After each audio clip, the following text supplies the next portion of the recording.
Pakistan super লিগের PSL দশম আসরকে সামনে রেখে আগামী 11 জানুয়ারি অনুষ্ঠিত হবে প্লেয়ার্স ড্রপ, যেখানে নাম দিয়েছেন সাকিব, মুস্তাফিজ সহ 30 বাংলাদেশি ক্রিকেটার। ক্রিকেট পাকিস্তানের এক প্রতিবেদন থেকে এ তথ্য উঠে এসেছে। সম্প্রতি আইপিএল নিলামে বাংলাদেশের বেশ কিছু ক্রিকেটার অংশগ্রহণ করলেও তারা দল পেতে ব্যর্থ হন। তবে পিএসএল এর ড্রাফটে তাদের ভালো করার সুযোগ রয়েছে। বিশেষত যেহেতু একই সময়ে আইপিএল ও পিএসএল অনুষ্ঠিত হবে, তাই আইপিএল এ দল না পাওয়া ক্রিকেটাররা পিএসএল এ খেলার জন্য উন্মুক্ত থাকবে।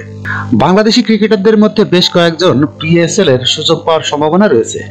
এই অংশগ্রহণ তাদের আন্তর্জাতিক অভিজ্ঞতা বাড়ানোর পাশাপাশি পিএসএল এ বাংলাদেশের প্রতিনিধিত্বকে আরো শক্তিশালী করবে।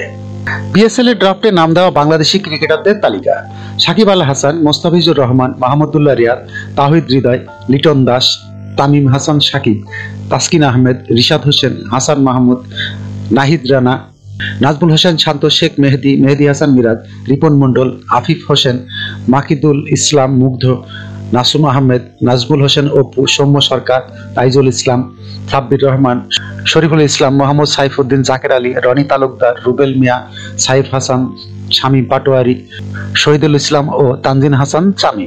উল্লেখ্য, আগামী 8 এপ্রিল যেখানে প্রথম ম্যাচে মুখোমুখি হবে লাহোর কালান্দাস ও ইসলামাবাদ ইউনাইটেড, আসরের ফাইনাল ম্যাচটি 19 মে করাচির ন্যাশনাল ব্যাংক স্টেডিয়ামে অনুষ্ঠিত হবে।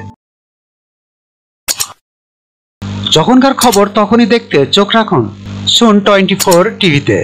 চ্যানেলটি সাবস্ক্রাইব করুন।